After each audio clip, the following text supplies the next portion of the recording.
All right, so let's get going. Good evening, I'm Stephanie Papakostendis, and as the chair of the Exeter Market Advisory Committee, I'm invoking the provision of RSA 91A:2-3B. This meeting will be conducted without a quorum of the body physically present in the same location. All votes will be taken by roll call in this meeting. I'll start the meeting by taking a roll call of attendance. When each member states their name, please also state whether there's anyone in the room with you during the meeting, and if so, please just identify who they are. So if you want to start out, Melissa. Melissa Roy, Assistant Director, Exeter Parks and Rec, and no one is in the room with me. I'm at home. Thank you. Greg?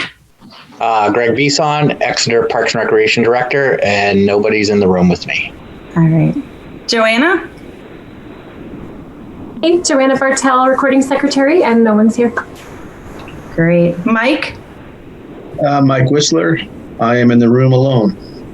Okay. Val? Oh, Val, you're on mute. Can you hear me, Val? No, sorry, my internet's acting up. That's fine. Hi, Val Captain. I'm in the room alone.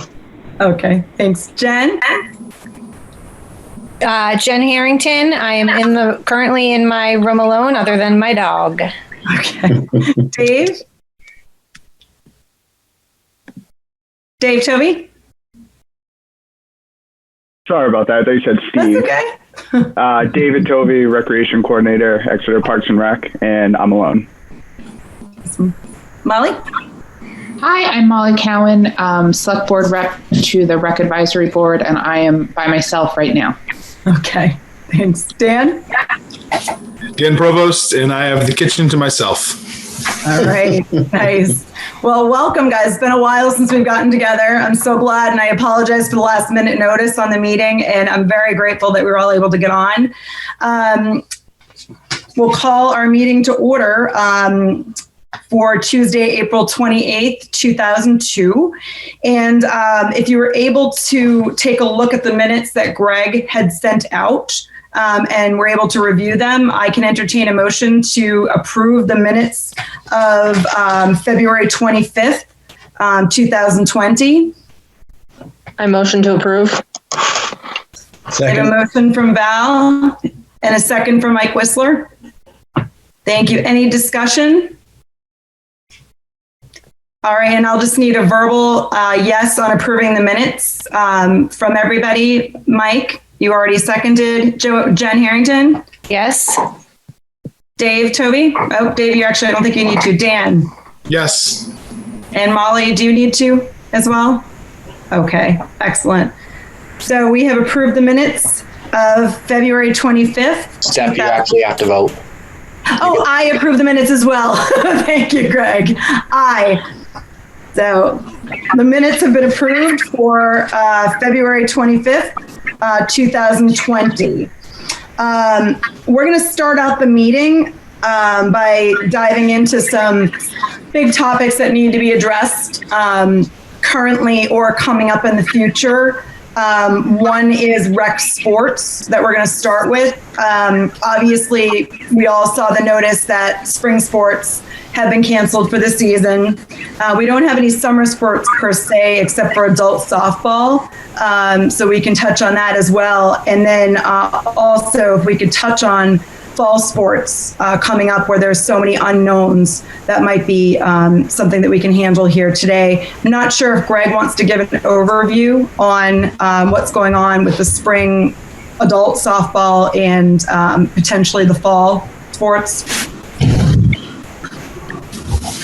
Oh, and there's Bryn. Hi, Bryn. Okay, yes. I just need Bryn to introduce herself and just say whether she's in the room alone or if she's got anybody in there with her.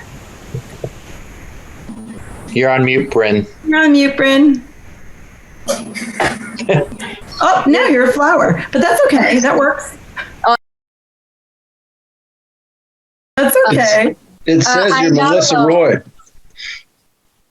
says I'm Melissa Roy. Yes. It does. Well, I clicked on the link from what she sent me because I didn't get Stephanie's email. Oh, my apologies. I thought you were on there. That's okay. I'm here now. Okay. But I'm not alone. Sydney's and my stepdaughter's in the room with me. Okay, great. Thank you. Great.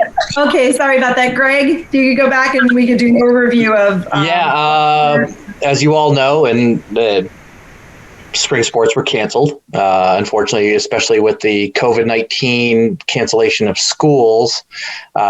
We didn't think it was proper to move forward, especially with the restrictions of 10 or more people not allowed.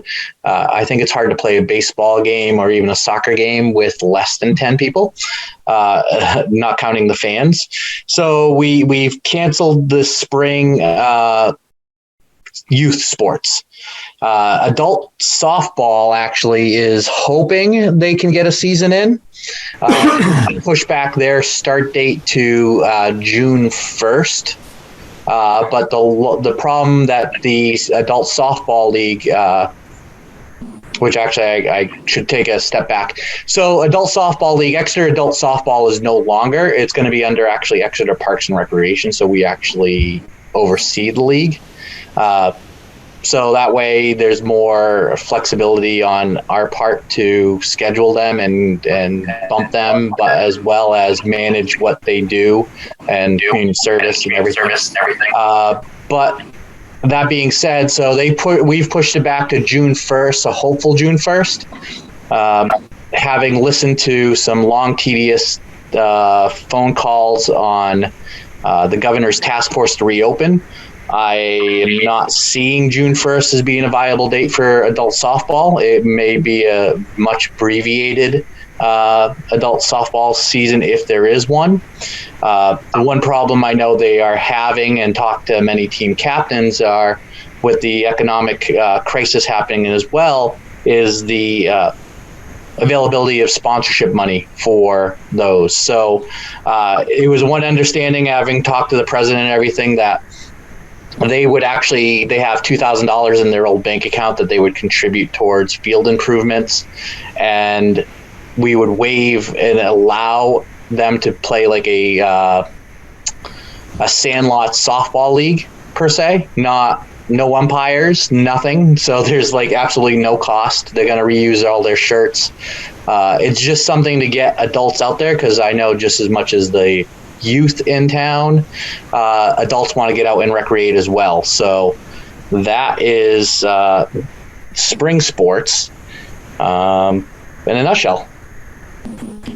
All right, Greg, thank you. Any discussion on fall sports to this point as to, I know we're waiting for the governor's orders, but anything that's come out over those very long drawn out meetings that... Nothing yet. There is talk, of course, and everyone's heard it, about a rebound in the fall, and we'll get to that later for powder keg and everything. But as of right now, and speaking to many recreation professionals around the state and the country, everyone's moving forward with plans for fall and winter. How that actually ends up looking is a totally different a different view, depending on the numbers. Because if you see the latest model, with some of these states opening up early, they're saying now the numbers are going to creep back up. So we're going to keep planning, because in Parks and Recreation, we plan 6 months in advance. So this is something like Melissa and David have been outstanding in planning some summer stuff and kind of throwing curveballs out there to try to accommodate residents. But we're already really shortly going to be planning fall sports. The registrations will be out there, as well as winter sports. We already started actually talking about winter basketball last year, David and I, at the end of basketball season. So it's not like this is something within November we're going to pick up and say, all right, let's start playing basketball.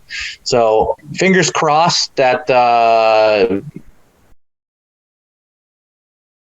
Are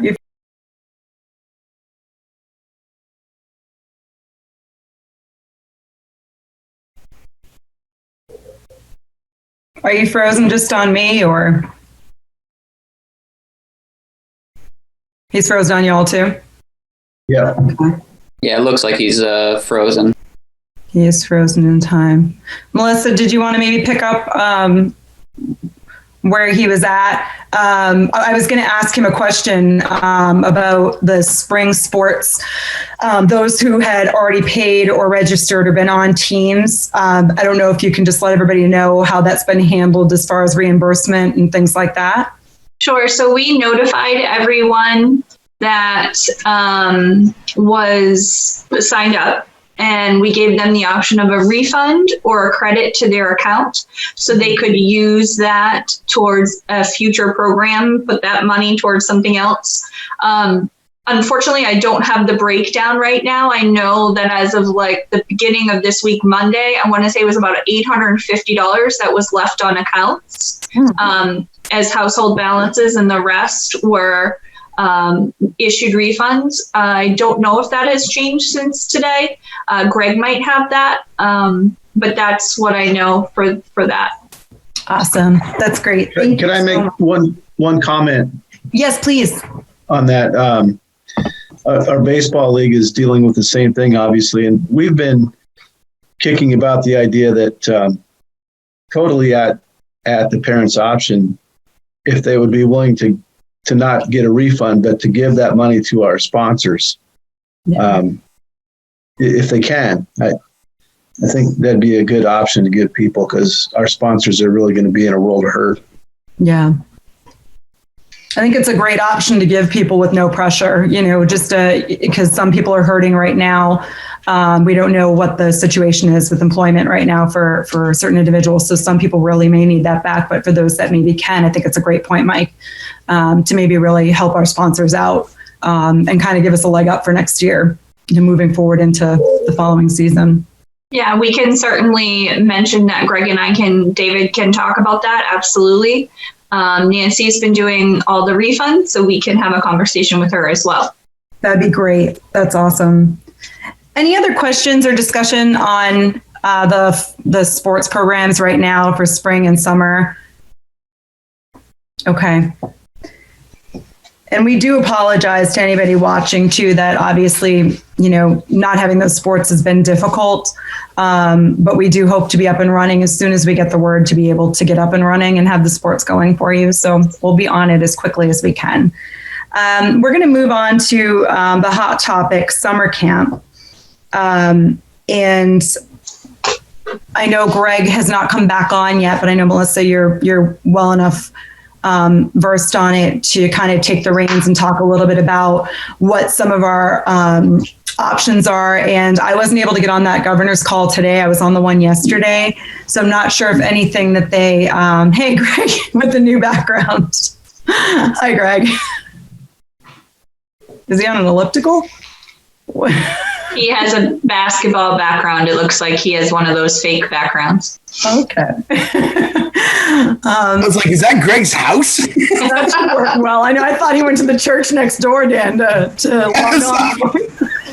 Does he have a cupola? We're paying our rec director a little too much. Seriously. So, Greg, we were just moving on to summer camp. And Melissa and I were just talking, and you can probably jump in was not on the governor's call today, but I was on yesterday, hoping that they would touch on rec, which they did not. But I didn't know if you could touch base on what the governor's call was today. I saw the email that you sent, and it was great information.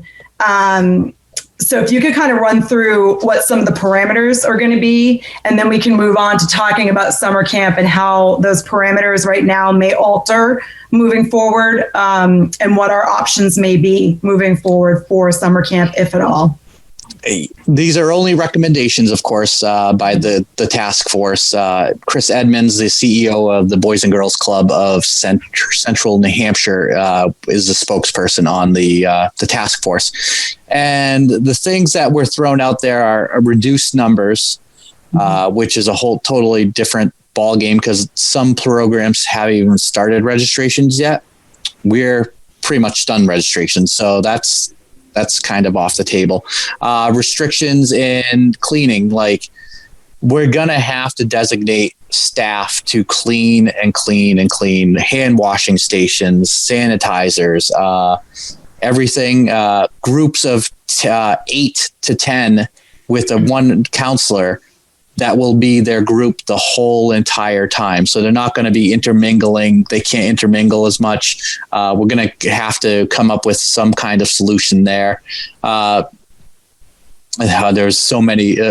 They said limited food service. I know one of them said no food service at all. I think a lot of our kids, and I don't know how they go about that, a lot of our kids depend on eating the food from the snack shack. Some parents don't send lunches every day, so having no food there would be an obstacle. Not allowing parents really to drop off per se. I know the Boys and Girls Club up there, they very much drop them off at the door and the parents aren't allowed in the facility. So keeping the parents away, they said one of the restrictions could be if we can't continuously kind of sanitize the playgrounds, one would be to close the playground, which is another whole mess. But David, Melissa and I have talked about limiting how many people or how they come in, and maybe we'd have to do a staggered drop off, not at all, and then set up programs immediately at 8 a.m. to start running so we can get kids on the fields away from the playground as much as possible. They're not, even though the governor said he wants to have the recommendations by Friday to make a call, I don't think he'll be making a call on summer camp. If you watched WMUR last night, his weekly press conference yesterday, he basically said he hadn't decided on summer camps yet. So that's one of the things. And I think another big obstacle we have is the schools are currently closed for a reason. And they have told us that we do not have access to the schools right now until things lessen. So that is another totally obstacle that we have to overcome as well. So, and that was touched on the conference call today, is a lot of rec departments, summer camps rely on the schools. So how is that going to be affected if they can't get the access to the facilities? I mean, there's a lot of jumping hoops, but I think for us, David and Melissa have kind of formulated a great plan so far of where things should be going. But it's just sitting and waiting to see if the governor will allow us to actually hold a summer camp. Okay. Now, well, I actually have a question on that. Yeah, go ahead, Val. I just heard from a friend of mine that the Kingston Rec canceled their summer camp for the summer just now because the town board voted against having it. Is that something that could end up happening with us? I guess I don't know how all of this works. Melissa, did you want to touch base on the survey that we were going to send out, and maybe that'll answer the question a little bit better? Sure. So in regards to the select board making a decision, I don't have that answer. I think it's going to depend, and Greg, you can correct me on this, but it's going to depend on the health officer in the town. And if we can provide a case that we are meeting all of the necessary requirements. So we can talk about that a little bit in a minute. My plan, I'm just waiting on Russ, the town manager, to okay this. We've put a survey together that will be going out, a Google form to all the parents that are registered for summer camp, asking if they're planning on coming back to summer camp, asking all different questions. Would you like us to provide sanitizer, or can you? If there's no access to the pool, would that prohibit you from sending your child? Would you be interested in sending your child on field trips, although we don't think we're going to be able to do field trips? Explaining to them, would you send your child if your child was in a group of 10 and that would be that child's group for the entire day? One of the issues that we have, and one of the reasons we want to do this, is our camp, if we're allowed to go forward, has the potential of looking very, very different than it usually does. And the parents and the kids need time to digest that and get ready for that. I think all of the parents will understand why we're doing what we're doing, but it may be a lot for the kids that have been there for a while to take in unless their parents start chatting with them now and explaining what the changes are going to be. So Greg and David and I have talked a lot about all the different things that we can do. We have a very, very large camp. And so that will take a lot of space if we have to break the groups down to 8 kids and 2 counselors. That would also require more counselors for us. So David has done a fantastic job staffing the camp. And, we don't know if we'll be able to open the pool. The potential with the pool is we may lose a lot of money if we open the pool up. There's all kinds of questions with that. So the survey asks parents to give feedback so that we can kind of gauge everybody. We're pretty sure everybody wants to have summer camp, just from comments Greg's seen online and comments that we've received from people around the community. So this will help us get some data if we do need to present that. I don't know that the select board would make a decision on that. I am not sure. Stephanie, we have not talked about that as a select board. That has not come up on the agenda. Okay. I think that we are not at the point of needing to make that decision. We're wanting to wait until we have all the information to make sure that this is a safe experience we can have. And I mean, speaking as a parent, it would be devastating not to have summer camp. However, we want to do this smartly and safely. Right. We appreciate that. We appreciate holding off on the discussion too, because we certainly don't want to pull the trigger too quickly on something like this when things are changing weekly. Anything is possible week by week with this. Now, a question I had, and I wasn't sure if it had come up. I think you had a couple people that had called that had already decided not to do camp, correct? Was that a discussion that was open to be had with the rec? Can you explain? I think it was under 5, unless that's changed since today, Greg. Yeah, no, we've had only a handful and they canceled at the beginning of the whole stay-at-home order. So they decided, and there's maybe 5 kids that have canceled. Okay. All right. And did we give them the same option of either reimbursing or crediting their account? How was that handled? That one we just gave because it's such a large amount of money. We just refunded it totally. The spring, when we offered that to the spring, because it was small money, $50-$60, we didn't know if people would feel comfortable because they know they're going to come back to us to keep it in their account. So summer camp's a totally different monster. It's $800 or it's $755 per resident per kid. So that's a lot of money to say, hey, you want to keep it in your account? Right. Well, that'd be good to go for quite a long time. Yeah, they could do programs for the next 3 years if they want to, unless summer camp. Did you? Can I make a comment? Please do. Yes, Mike. I think Melissa mentioned that part of this might be if we have a plan together. I don't know if I emailed or texted to Greg or you, Steph, whoever I had from my phone. I just took a picture. The construction industry in New Hampshire is still working, as you know. And one of the things that multiple companies has come up with is a propane generated hot water sink. It's very inexpensive. It's very portable. I could get pricing on them, but I'm sure I could probably get some people to give some to us, but I think that might be something that, we could acquire fairly simply and say that we have. Mike, we think alike because one of the things that we were researching, I reached out to our porta potty company, seeing what they had for sinks, and they're pretty much, they don't order a lot of them because not a lot of them get rented. So we looked into purchasing. We got some prices on purchasing some portable sinks and having them around. But if you can get prices for hot water ones, I know the ones I looked at were expensive. So I'd hope you can find some cheaper ones. Well, I think we could even build them. I sent you a picture, I think, Greg, and you don't have to look now, but it's pretty straightforward technology. Yep. And it's a propane, the propane tank like you have on your grill fires it.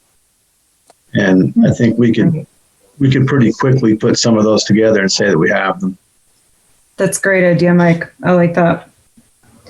Now, did we have any, I know that there was some discussion about certain ideas moving forward, given changes and options. For example, if we are given a later start date for camp, or, we want to get some camp in, but with kids in groups of 10, some options that might make it a more viable camp for people or an enjoyable camp for kids. Can you fill us in on some of the discussions that you guys have had? And then I'd love to open it up to our board to add any additional recommendations or suggestions to what you guys have already come up with. I know one of the things we did talk, if it's a consolidated camp, we would look at it as a per week reimbursement. That being said, when Melissa mentioned that there'd be no field trips, one of the ideas we had was bringing in weekly entertainment for the camp. So there's going to be a cost associated with bringing in musicians and magicians and all that. So we got to find that point. Other than trying to make the kids the most comfortable, one of the things I know, and this throws our total grade scenario out, is one of the things that was mentioned, siblings being put together, because that might make the kids feel more comfortable. And honestly, it's less exposure because now it's one less person that is seeing foreign germs, I guess. Melissa, David, if you want to chime in, there's a couple other things. It's going to be a very difficult transition, I feel.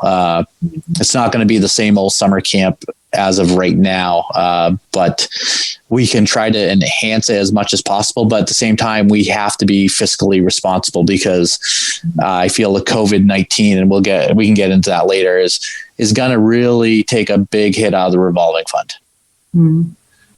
So some of the things that we've talked about are splitting the day in half, having like an AM and a PM session, having half the camp come at one time, half the camp come at another time. Maybe, like I said, AM, PM, where you now have 200 kids, you have much more area, and you can cut down on the number of staff that you need. Obviously, it's not ideal, but it would at least get the kids out of the house, because when they're in the same group of 8 people for 8 hours for 8 weeks or 9 weeks, there's the potential that they could get really bored with the same people or frustrated. We talked about alternating days, maybe like a group of a Monday, Wednesday, Friday, a Tuesday, Thursday group. We've talked about like Greg, I think someone said staggering pickup and drop off times. We won't be able to do the 1 to 3 open time where the kids get to pick, the pool, whatever they'd like to do, because they're supposed to travel with their group and their counselor for the entire day. So that would change. David, do you want to chime in on any other changes we've talked about? Oh man, we've written a lot down here. I started to jump to, well, what happens if camp is closed and we have to go virtually? So kind of a worst case scenario. Greg, Melissa, and I talked about doing like weekly activity boxes that could be delivered to houses, and keeping, say, like 8 to 10 staff on payroll to do virtual activities for campers to do at home. We threw out an idea of remote mini camps at various parks too, to sort of break it up. So those were a few other ideas. Some other things that the CDC has mentioned with like childcare programs that are still open is screening kids as they come in. So, we've been pricing out some of those laser thermometers for screening staff and campers as they come to camp. Each group, so if we can run camp at the rec park, threw out an idea of each group having their own bag of sports equipment, arts and crafts stuff. So that's not being intermixed between groups as well. Thank you. Those are great ideas. Any ideas or thoughts from anybody on the board that can think of additional ways, to help us be effective?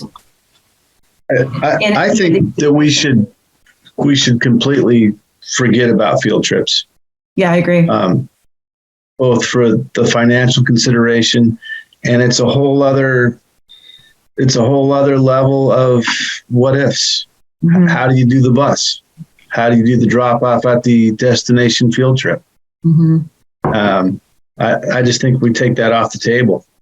And I think we take the food service off the table, as much as I hate to say it, because that's a whole other ball of wax of complexities and rules. I think the simpler we can make it, the better. And cost is a big factor. I mean, Greg's right. The money's not going to be there. I just think we need to simplify. Mm-hmm. Agree, but I would offer a thought, especially if we're going to keep the kids in groups of 10 or less, and you're with your cohort, you get on the same bus, you hike, or you go to a pond, or you swim, or something. Like it would just be a way to ensure that the same kids are staying with the same cohort, doing the same sort of social. I mean, I think when I think field trip, I think like field trip to the museum or to Fenway or to, something like that, which I don't think is prudent or reasonable. But if there's a way to safely expand these kids' activity area, it might be worth considering. And Molly, go ahead. Go ahead. I was just saying, I think Molly brings up a really good point too. And, at the beginning of the year, obviously we go through and we contract and we look and we see the best places to go for field trips. But we may have to think outside the box if we do decide to do that, something that's more outdoors, like a hiking type of situation, or going to a pond, or going someplace where they can social distance. And we may just have to split up the groups where one group goes to one place, one group goes to another, if that's possible for us to do. But I think probably looking away from the fun town splash towns and the germ haven type situations where you just can't ensure the safety, in situations like hiking and going to ponds or going to lakes, we have the ability to be a little bit more stringent in our safety protocol with them. So I think that might be something we need to look at as well. And that's what, Steph, I was thinking the same thing. Keeping more nature-based where we could be outside and have the social distancing, and get them off campus, because they will go stir crazy. Right. And the other thing I'd like to add is that Bryn? Regardless of what you plan, I think it would be wise to implement or prepare parents that no matter what you do, you may have to change every week or every field trip. You might do something, be like, we went to the beach and it was a nightmare because there was too many people and we just had to get on the bus and come home. And you're going to have to prepare people in your wording that everything is going to be a best effort, but it's going to be continuously changing throughout the summer. And so nothing that you plan for day one might be what you're doing by week 2. Mm-hmm. That's a great point, Bryn. Val, you had something too? Yeah, so I've talked to a bunch of different parents who weren't so concerned as much about the outdoor space, but more the indoor space. Mm-hmm. So I didn't know if there was a plan in place for those rain days and the tuck center. And I know you're talking 8 to 10, but obviously that's a very confined area. So I've had a lot of parents who were questioning me specifically about that. So I didn't know if there was a plan for that. Well, right now the schools aren't going to allow us in, so we don't have a rain site. Yeah, would that mean no camp that day, or? That's been a discussion because we have no other place to put them. Yeah, and that's going to be in that survey, as is going to say that there's the possibility that we won't have any rain space. And the other issue that we have is we wait till safely, but we wait kind of to the last minute that it's acceptable to bring them to tuck, which means sometimes they're in the bathroom, and we need to avoid all of them being in the bathroom unless there's a significant imminent danger. So that would mean we would have to make the calls on iffy days in the morning with parents, understanding that we may not always get it right because of the lack of backup space. We have had some conversations with the school, and they're basically like, right now we're not permitting anything. We asked them, David chatted and asked to put in our regular permit, and the answer was, we're not permitting anything right now. And Melissa, I think that when we send that survey out to parents, I think we need to be like brutally honest with them about what it's going to look like. I mean, like, yep, we can do, like Bryn suggested, the wording that this is going to change. But I think, like I'm already thinking of my son, and like, if we're keeping him in a group of 10 or a group of 8, and, is that group the entire summer? Is that just the day? Is that just the week? And who's going to create that group? And so I'm thinking, just thinking ahead, I think that we just need to be brutally, brutally honest that this is not going to really recognize the summer camp that you know and love. So that they are, and I think we should all know, we all know the time that we're living in, where every single person is living it right now. But I just think that, the better, just be brutal, just put it out there. So it's a little bit tricky for us to put it officially out there because the governor hasn't given his official word. But I think by asking these questions and saying, this is an option, this may happen, what are your thoughts on it? Just to get everybody's idea. We can't really say this will definitely happen because we don't know yet. If they come out with restrictions that say, well, for summer camp, you can have groups of 50, then great. But without that information, but we need the survey now because we need to start planning and engage the community and what they want. The other issue that we haven't talked about is non-residents versus residents. So we typically take non-residents if there's any space available. We've talked about making the pool maybe resident only if we're able to open. So if we lose resident revenue from that, one of the things that the President's Council or whatever gave out yesterday, it said for summer camps that you could accept kids from your community. So does that mean that we can't take non-residents for camp? We don't know yet. And I think too, what we would have to do is, the survey would have to go out as open as we can be with what's going on for parameters. And then as soon as we get governor's orders or state orders, then we'll have to send out, messages and say, this is what it looks like.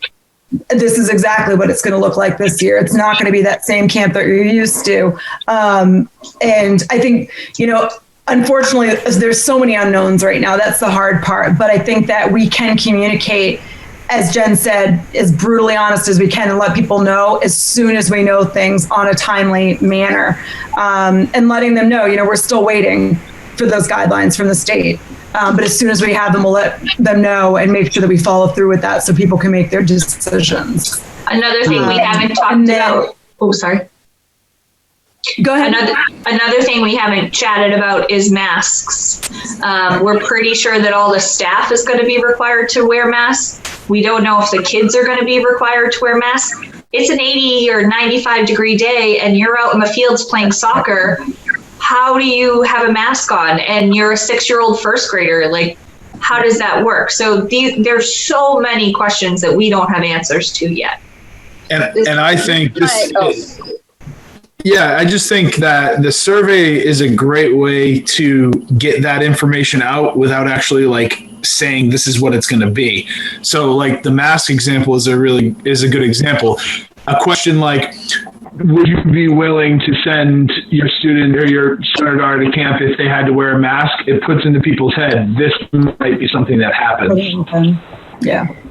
My other point is, what if the governor's order comes out and has these very broad things like, yeah, open up summer camp and we're not going to give you a lot of parameters. And sure, kids outside is fine. Is there a point in which the town of Exeter and Exeter Rec determine that those parameters are unsafe for our community and we want to be more stringent or more safe or more conscientious about our children and our families who are coming from our park? Have we given that any thought? Great question. I will let Greg answer that. Yeah, I actually have been thinking about that because I think Exeter has been very proactive in flattening the curve. I think the Parks and Rec needs to follow the example and keep some parameters and make it a little more where, yes, back to Melissa's point, maybe the pool is now only non-residents. So we'd be turning away tons of people and maybe even close to the general public Monday through Friday from 1 to 3 while the camp kids are there. Or, so yeah, I have been thinking about it because I always try to plan for the worst and hope for the best. And knowing that we are going to get a curveball back to but I really actually, having listened to the task force calls, they're going to put in regulations and follow a lot of CDC guidelines. Like, for instance, yesterday, one of the things, and it's probably, if you've listened to the task force calls, one of the things they talked about opening the beaches, but you're not allowed to sun yourself like in Florida. So you can walk on the beach, you can swim, and you can run, but you can't lounge on the beach. That's one of the things that they're suggesting. Like that to me sounds like a law enforcement nightmare, to be honest with you. But we can control a lot of things, and we're gonna again go with what James feels is the best practices. And I love Mike's sink idea, and I think maybe that's something we need to do anyways. And figure out ways to social distance or make it as safe as possible. I think the swimming pool. I think the swimming pool, regardless of its being open to whomever, to the town or non-town people, I think we need to take a hard look at being ready to make that not part of camp. I think we need to be ready. We might not get firm direction from the governor or anybody else. We might just get you can have your camp. And then it becomes, we all know, I think, what's probably best. And a swimming pool, again, is like a snack shack. It's a whole, or like going to the water country. It's a whole other can of worms. Where if you just say, we're not doing the pool, I mean, it would stink. My kid loves the pool. But it's just another set of things you don't have to deal with. So I've been on a ton of nationwide webinars through the last week or so about aquatics. And there's tons of people canceling their pools. There's also tons of people waiting for decisions and what can happen. With camp, if we were to get rid of the pool, we could certainly have sprinklers out in the fields and maybe do slip and slides. I mean, there are other water activities that we could do. Obviously, it's not swimming, but we could be creative there. One of the issues we have with the pool is we make a substantial amount of money off of swim lessons. And right now, with the current social distancing rules, people are supposed to be 6 feet away from each other. And that would also include the swim instructor to the swimmer. So we would be able to maybe have swim lessons for the kids that don't have to get in the water, but we wouldn't be able to have swim lessons for the little kids, which is where we make the majority of our money. So there's all kinds of groups and conversations going on. There are people saying, well, we're just going to have the parent get in the water with them. Well, if you are at summer camp and your parent isn't there, who gets in the water with them? So the pool brings a whole nother issue there.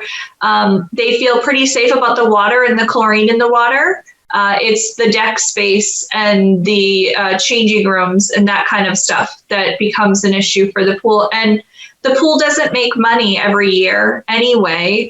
Camp offsets it. So if we suddenly have a loss of our daily pool passes or our daily rentals, how much money can the revolving account sustain if we open the pool? Because we've talked about closing the park, if we have camp, closing the park to all outsiders during the park day. So daycares can't bring their kids over there.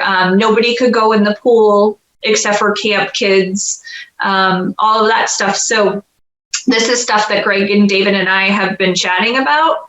And at some point, we know the CDC is putting out guidelines. I was told the CDC is planning to put out guidelines by the 4th about pools specifically. So hopefully we'll see what the CDC says. And I was speaking more to the pool as a part of camp. Just to try to take our vacation camp and make it as separate from risk as we can, I guess.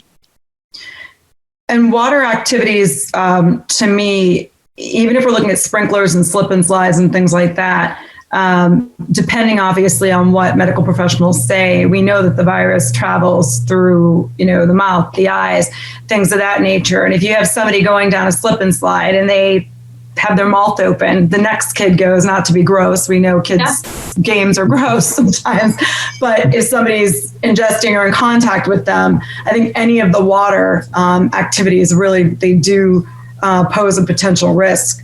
Well, and then at that point they have to go change. So now they're in the bathhouse and right. Changing out there. Yeah. So, I mean, there's a whole lot of different parameters. Something I didn't ask when we were talking about staffing, has there been any consideration or talk about if camp does move forward, and if we are able to move forward with it, if there will be specific hired employees for cleaning?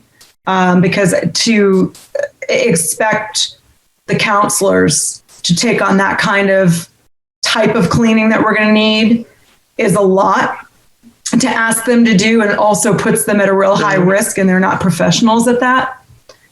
Have we looked at professional custodial type hiring? I know it's going to cost money, but in the long run, it may be something that's worth it from a safety standpoint. So what we pay the professionals to come in at night, and for the entire summer, it costs about $6,500. I can definitely approach them about doing staggered. One of the things on the task force call today was cleaning every 2 to 3 hours. So we definitely would need to hire someone that'd be willing to come in here and clean the bathrooms every 2 to 3 hours. Mm-hmm. Now, granted, if we don't do swim lessons, that's easy. You have that no one will be in the bathrooms. But then we do have to open up for summer camp kids because they're going to have to go to the bathroom in that one bathroom, and porta potties are not going to do it. So how do we pretty much going to have someone sit down there and almost like an old bathroom attendant. Yeah. A male and a female just sitting in there. Yeah. Wiping down everything every time. So it definitely is in consideration, but I wasn't going to go there yet until we actually get word if we can even hold summer camp. And right now it's the job market. We're struggling to get people because people are afraid to even work. And if they're on unemployment, they're making good money. So we can't even match that. One of the things on the task force call today was a lot of these for-profit daycare centers, summer camps are giving a $5 emergency per hour pay raise. $5. So you can only imagine if right now our staff, we talked about that, we couldn't even afford to give them that big of a pay raise. So that's a whole nother issue that we're going to have. But yeah, we're going to have to probably consider bringing in just a company 2 to 3 times a day.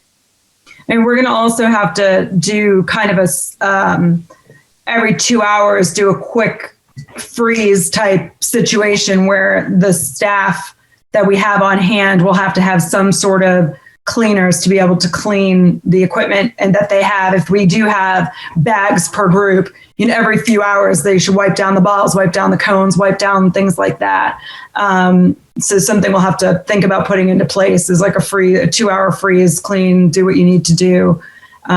Kids wash their hands every 2 hours. Whatever we need to do.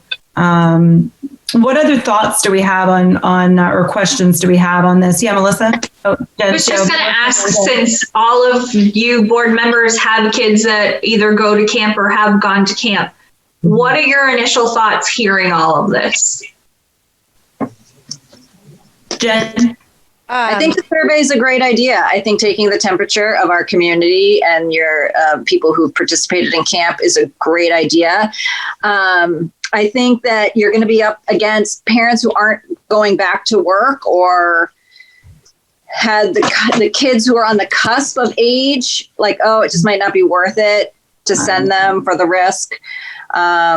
So I think you should anticipate a decrease in the amount of people who want to participate in camp. Would be my sense from being around kids and other families and things like that. Yeah. Thanks, Fran. Jen, did you have something?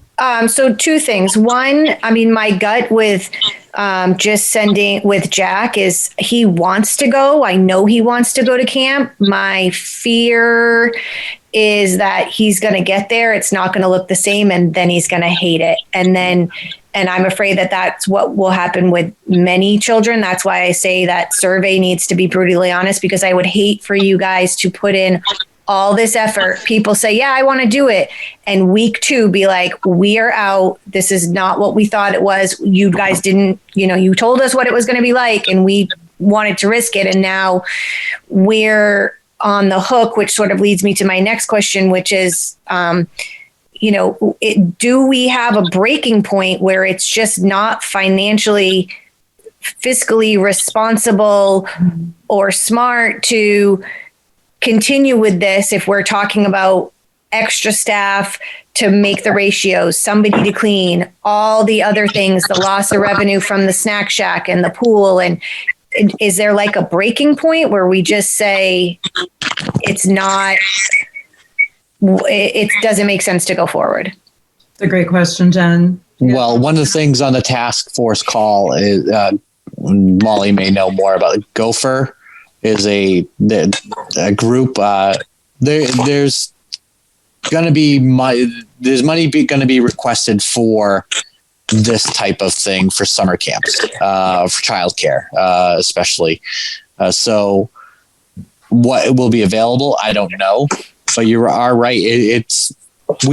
Right now I'm comfortable with hiring more staff, and because we raised, unfortunately, the price of summer camp this year, but we didn't know we were going to get a pandemic. But at the same time, that's something the rec advisory board and the department has to be worried about, because I could easily see if this is prolonged, I could see our whole revolving fund being wiped out. Another question for you guys is there going to be a policy that parents have to report if their child comes down with COVID? Yes. Yeah, that's required. Yep. There will be required. Is that a state requirement or federal requirement or just a guideline? And I'm just curious, for example, like employees, who may not want to tell their employer that they have COVID or something like that, so that they don't have to be out of work and not getting paid. I mean, not that camp is like that, but is it just a guideline, or is that a hard and fast rule? From the CDC website, it says parents should keep campers home if they are experiencing or exhibiting any symptoms. To me, that kind of sounds like a guideline. It's not, you can't really enforce it, but if they're at camp and they start exhibiting symptoms, their website also does say that, the camper staff should be removed from the group. This was like from a facility standpoint. They should be like put into like an isolation room, just to like separate from everyone until their ride gets picked up, and then obviously goes into further like, you know, wait 24 hours for like the droplets to settle, open up windows, and then after 24 hours go in and disinfect everything. It's a really good question, Bryn, because yesterday on the governor's call, somebody had brought up that we run into potentially HIPAA situations if you're sitting there testing and making statements that you're posing with, you know, you're presenting with symptoms and whatnot. So it's a really good question. And my concern comes down to, we all appreciate camp and we love what camp does for our kids and also for us, especially working parents. But the concern comes to, what about that parent that is a working parent, that their concern more is, I've got to get food on the table, so I've got to get my kid to daycare. I'm going to bring them regardless. And at what point do we have a line that we're stepping over by saying your kid needs to go into isolation because maybe they have allergies and parents, or they don't have allergies and the parents are saying, oh, it's just allergies. And we've got this kid that's got a very strange cough or symptoms that we're seeing. It's a good question. Did you take anything from that yesterday, Greg? Were you on that, the governor's call? They were basically talking about employees. Sorry, my phone's about to die. Employees that are afraid to lose their jobs if they have COVID. But Phil Bryce, who is the head of the State Parks and Recreation, he actually made a good point. He goes, they're going to lose their job either way if they are diagnosed with COVID and they don't disclose it, because everyone that they've been exposed to, it's going to be quarantined. So we would literally, and that's where my fear is, what happens if a staff member or a kid is diagnosed with COVID, and now we've lost a third of the camp because they have to go into self-quarantine for 14 days. I mean, I would think that if anybody, that was the next question I had was, do we have thoughts or anything in play if somebody does get diagnosed positive? I mean, to say a third of the camp go away, I would think the whole camp would have to shut down at that point, because you don't know who's had contact or who's used the water fountain or who's used the bathroom. I don't think we can say a third. I think we would have to say it's got to shut down. No different than a business that has somebody that's been infected and everybody has been some way impacted by that. That's also something to Jen Harrington's question of, you know, at what point do we say, is this the smart thing to do? This has to be something we think very strongly about. And I'm a huge proponent. My kids are dying to go to camp, and much like Jen too, I fear my oldest going and having it not be the same for him that he's used to and so excited about. My youngest is thrilled to go, period. She just wants to be around people and see her friends if she can. But we do need to look at potentially what the repercussions could be if one person tests positive out of that whole group. And, you know, looking at the percentages around areas that aren't as shut down and stay at home as we are, it's very possible that could happen. So what would we do in that case, and how would we handle that if we did move forward? Especially, all right, let's say we go off with camp with everyone with the same idea that this is what's going to happen. And then to Jen's point, 2 to 3 weeks into it, they say, my kid, I want a full refund. Well, that's not going to be possible because we've already fully staffed it. Our refund policy is going to have to be, unfortunately, no, I don't want to be that person, but if people commit, and that's where it's a slippery slope. Yeah. We can't be refunding them in the third week because their kid's not having fun. I agree with that one, but what if there's a positive case and we shut down? At what point? Then we would have to definitely think about refunding, but it's someone pulling out just because their kid's not having fun, I don't think is the case that we need to refund. I think for the refund for not having fun, we'd have to have a hard stop deadline that would be before camp, 3 weeks before or something like that, which I realize is exactly what Jen's saying. I go for a week, I make the decision to pay, and then I cancel. we just wouldn't be able to handle if a bunch of people, because this is a little bit what the survey is for. The survey is getting it into people's heads. Camp is going to be different. Please start thinking about these things and whether it will fit for your family. Because we will not be able to do refunds just for unhappy customers, which is a terrible marketing situation for us. We're Park and Rec. We want to make everyone happy. We want to give people refunds, but we've also hired staff and we've put out expended money for shirts and sweatshirts and equipment and all that stuff. And if we had a ton of extra money in the rec revolving account, then maybe we could take a small hit. But as Greg and I were talking earlier today, we don't have a lot of leeway in the rec revolving account as it stands right now. So we're going to have to, once we get a little bit more guidance, put all of the rules in place, send them out to the families and say, will this work for you? Stay with us. If not, unfortunately, this is the only way we can function this summer. I mean, question off of that, because if you're sending the survey out, I mean, back to Jen's point, is there a certain number that you need to make it worthwhile? If too many say our kids aren't going to like it, or we don't feel comfortable, or whatever. So David and I have started putting budgets together, one for camp, one for pool, on expenses, changes to the program and what that would cost and what that would look like. And then what we'll do is divide that by the number of campers, when we finish that up. But we can't fully create. So we have a giant budget that has a list of tons of different things on it.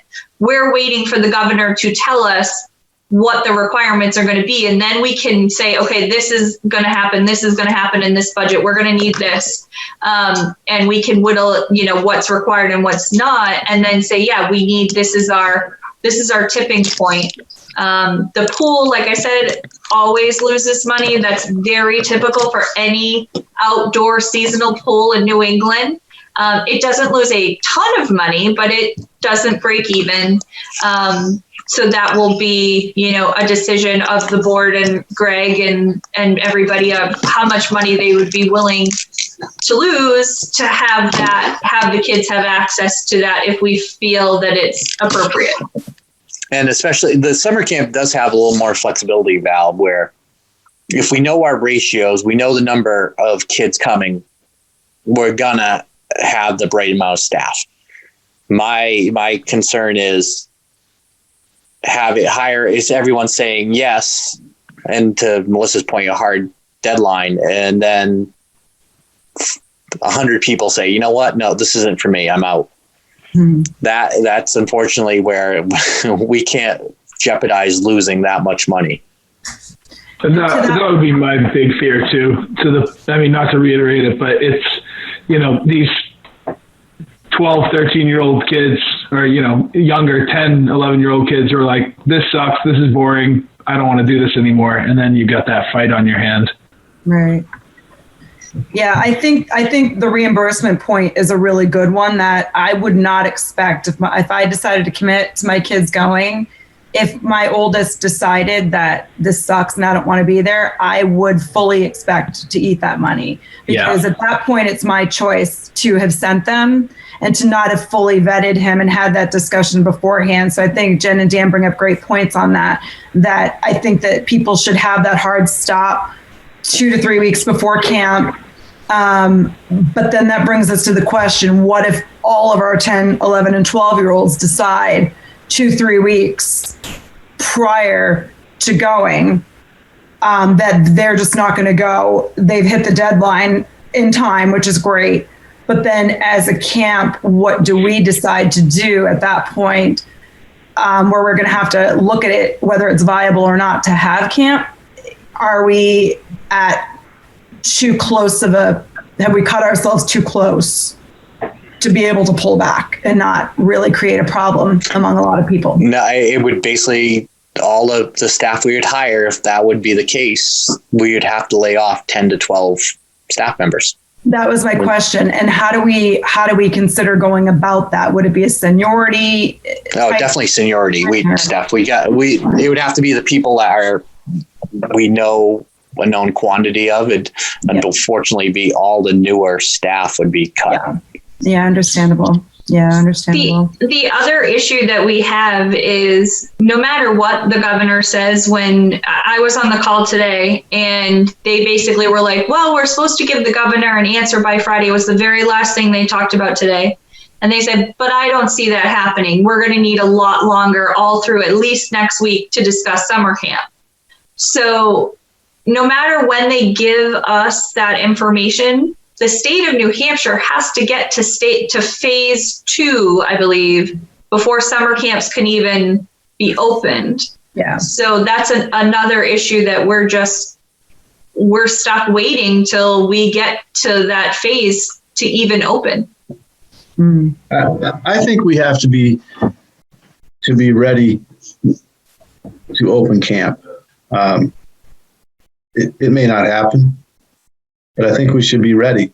My personal suspicion is by early June, all of a sudden it's going to be all income free, everybody go back to work, and it's going to be a panic to go to camp.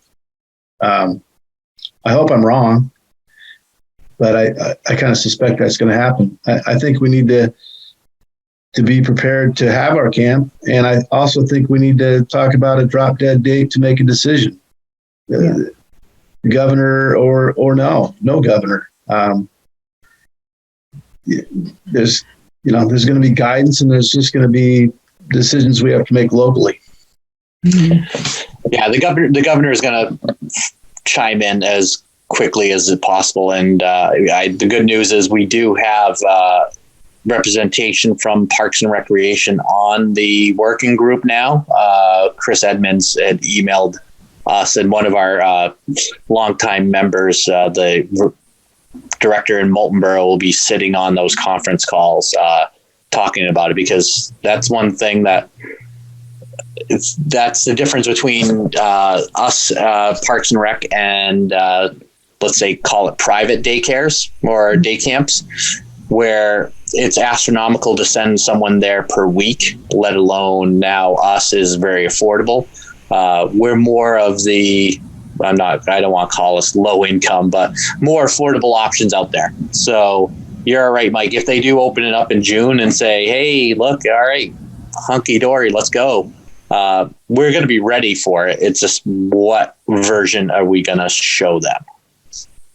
What would be an absolute date that you guys would be comfortable with that we say we're either going or we're not going? I would say it has to be the beginning of June. Okay. What's our actual start date? Was June 20? Technically, it was June 15th. But I really don't see us starting June 15th, but then I could be wrong. So I maybe it's before Memorial Day. So basically, we send out the survey this week. We ask everyone to complete it in the next week. And then I think we convene in May as a board again and discuss, like, here's the results. We'll send them out to you ahead of time, of course. And like, all right, this is going to be the financial hit we're going to take. This is what it's going to be. Well, we have a meeting May 28th. Is that a reasonable date, or should we look to see if I can bump it up to something earlier? What do you guys think? I think the 28th would be fine. Would that be within a good time frame? Because it would be 3 weeks prior too. Now, will that panic parents and they start looking alternative? We're in the same boat as everyone else. So it's not like they can go sign up other places, but that other places may not be happening as well. Right. And the only places I know that are available right now are for essential workers that I know of. And I think Appleseeds is the only one that I know of, other than a couple places for just essential workers.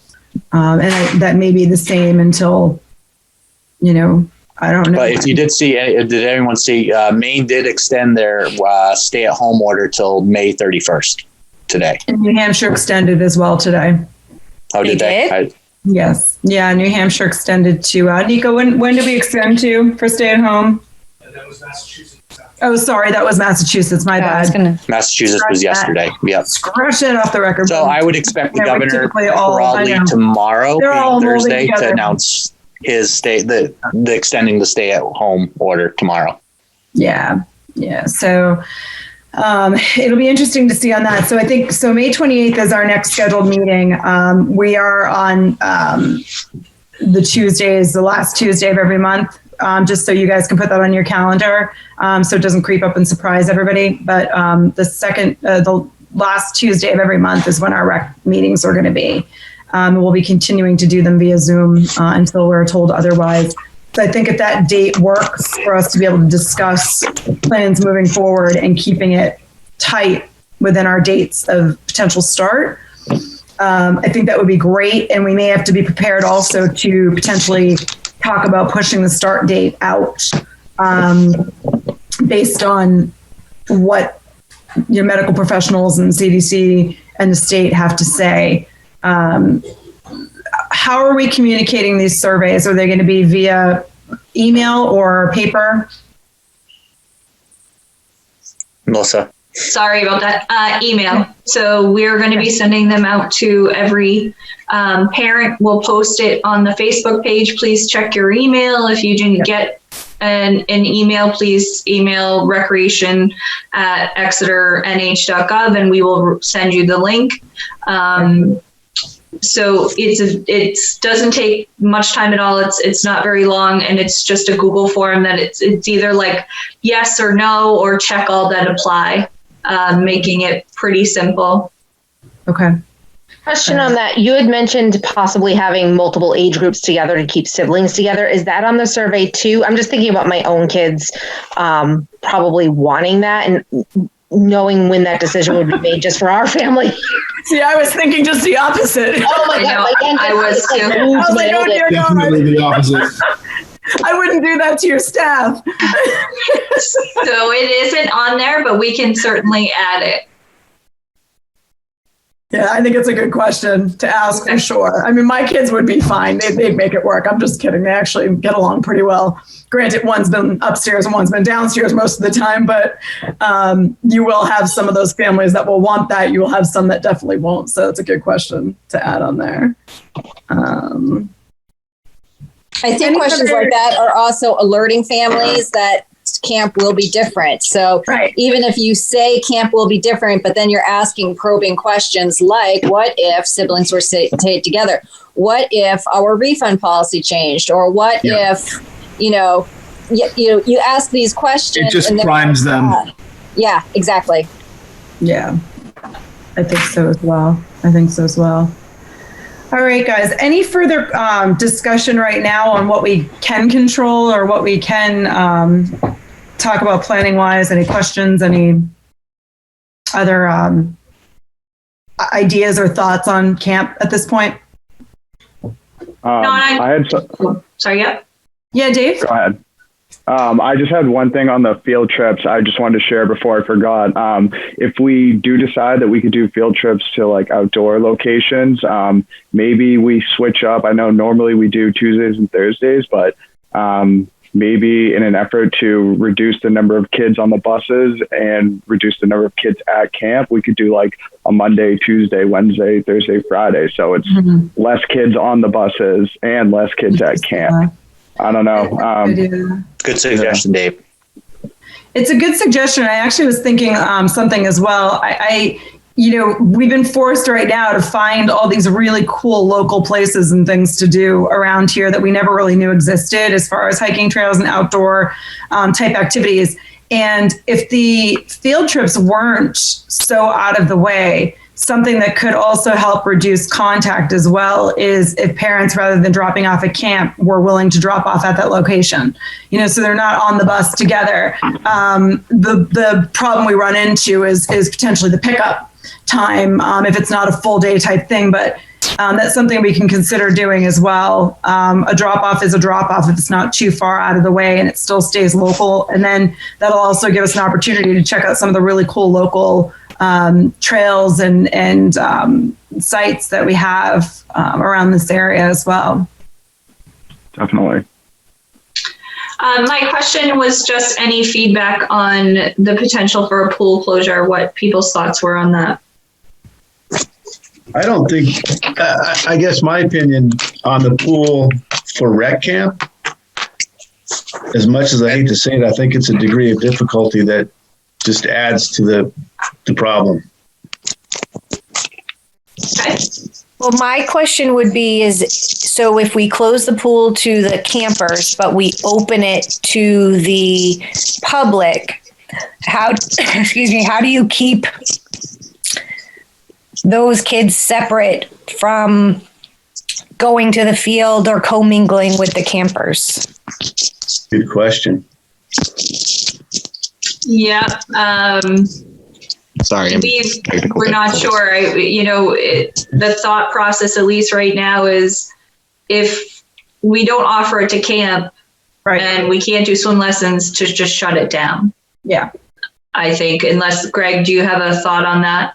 Yeah, no, the only thing we would do is pump it down and leave it empty. It would cost ungodly amount of money to filter it just to have no one swimming in it. Right. So it would definitely be shut down for the whole entire summer if we decide and the CDC says this is how we want you to do it. Because again, to Melissa's point, it doesn't make money. It loses money every year. And to safely staff it and have the right chemicals and everything, we've worked hard with that to bring it up to where it should be. I think it would just be too difficult to maintain. And then if we only open it to the general public, we will never get enough revenue to even break even. That's the swim lessons help offset that cost of running the pool and paying staff. Mm-hmm. Yeah. It's a good question. So is there guidance on keeping the pool open? We're expecting the CDC. Maybe I'm completely wrong in this. I was looking at it from a camp standpoint. But in general, does keeping the pool open make sense? Forget about camp. Yeah, we're expecting the CDC to release pool-related guidelines either May 1st or May 4th. Friday or Monday.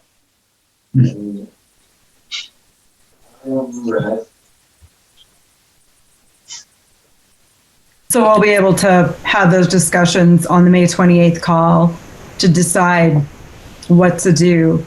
I think my thought process was kind of around where Greg and Melissa's were before. We hadn't even talked about this, where if you're closing it down to camp kids, having it open for open swim just doesn't make sense. Right. It's going to cost far too much money, not only to keep it pumping and cleaning, but we also have to payroll lifeguards and have them prepared to go as well. Is there a pool question on the survey, Melissa? Yes, there is. Their answer maybe not matter either way, but again, it's another thing that prepares them for that eventuality. Mm-hmm. Yeah, I mean, I don't know how you want to handle this, Greg, because something I just thought about is we do staff training a few weeks in advance. So if we were to cancel camp, we'd have to pay for all the training of the staff for both the pool and the camp because it would have already been done. So, Greg, do you have any thoughts on that? Yeah, I think we need to take that step, and take that one hit of we're going to start training. And unfortunately, that's your only paycheck you're getting. You're going to be laid off if we decide on the 28th of May to not run camp in the pool. When is training, Greg? We'll start probably the third week of May. Can we hold off until May 28th to wait and then do it, or is that too late? May 28th is actually the first day for summer camp training. Okay. So we do have the option to push it back, especially with them not being in school. Right. David could definitely do more Zoom trainings Monday through Friday during the middle of the day. So that's always been the issue in the past. Well, after June 4th. I'm just kidding. They're not in school. So would it make sense for us from now to push that training out just to be safe in case we need to pull it? Yeah. Yep. But why don't we think about doing that? Do you guys agree with that? Do we have to make a motion on something like that, or is that just something? No, we'll handle it. That's an easy one. I didn't think so. Yeah, I think that would make a lot of sense. I mean, financially, and it also would take that pressure off of trying to get this training all pulled together when we really don't know what's going to happen at this point. And then you'll have more information to be able to give to staff, to parents, to the town. Quite the contrary, Steph. David's going to have extra work because now he could be going from a 2-hour a day training to a 4 days, 8 hours a day training. Yeah, so I get paid the big bucks, right? Oh yeah. All right. So yeah, let's move that. That makes sense to move the training for so many factors. Anything else? I mean, we kind of moved on to the next agenda item with the pool anyways. We kind of just pulled summer camp and pool together. Anything else on summer camp or the pool that you want to bring up? Anybody, questions, suggestions? We good? The only thing I think it was briefly touched on is if we had just one term later. Did we talk about that? How that would work? Do you mean doing like a half summer type thing? Or? Okay. Yeah. You want to talk about that? Because that was brought up, but not on this call. Melissa, Greg, Dave, you want to touch base on potentially if it ended up being like a half a summer instead of a full summer? Yeah, we would. Oh, good. I thought you were frozen. Sorry. Yeah, no, we would refund the portion to the people that paid full.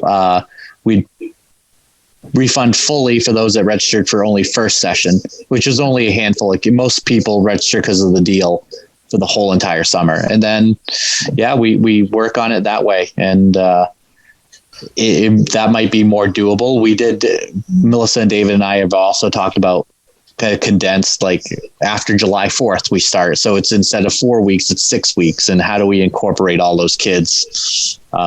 And that goes back into the different variety of camps we could offer. Yeah, I think we should just be flexible in thinking about that. That's all I would say. Yeah, I think it's a good point. Because I think everyone that is a working parent here is just dying to get the kids out of their hair. Actually, I'd like to come to camp. Yeah, kids can stay here. Adult camp instead. We leave the kids at home. It would have a whole different look if we did that. Only if the pool's open. Okay, that's right. With I'll the walk in the pool. Yeah, tiki bar and whole exactly. So we've addressed a lot of things to think about and a lot of things to certainly mull over with summer camp as well as with the pool. Are we good? Any other questions before we move on? All right, make sure if we have anything that we didn't think of that we send it on out so we can try and address it or at least get the balls rolling in our heads and that we're thinking about everything we need to be prepared moving forward for either situation. So we addressed summer camp and pool. If nobody has any questions, I'm going to move on to powder keg and let Melissa, Greg, and Dave address what's going on with powder keg. We've obviously, it's our biggest festival, and it is an incredibly large sum of money from a fundraising standpoint for Parks and Rec. So I'll let Greg and Melissa and Dave touch base on where we're at right now as far as, sponsors being willing potentially, if we've talked to them about moving it to a spring or if we're still rolling forward as is. As of right now, the chamber and we've decided to keep it as is. The chamber handles the sponsorship side and they're treading very lightly on that, knowing that a lot of businesses have been closed down, but a lot of their businesses that sponsored the powder keg last year haven't been as firstly affected by the pandemic. For instance, our underwriter Foy is still doing business as usual.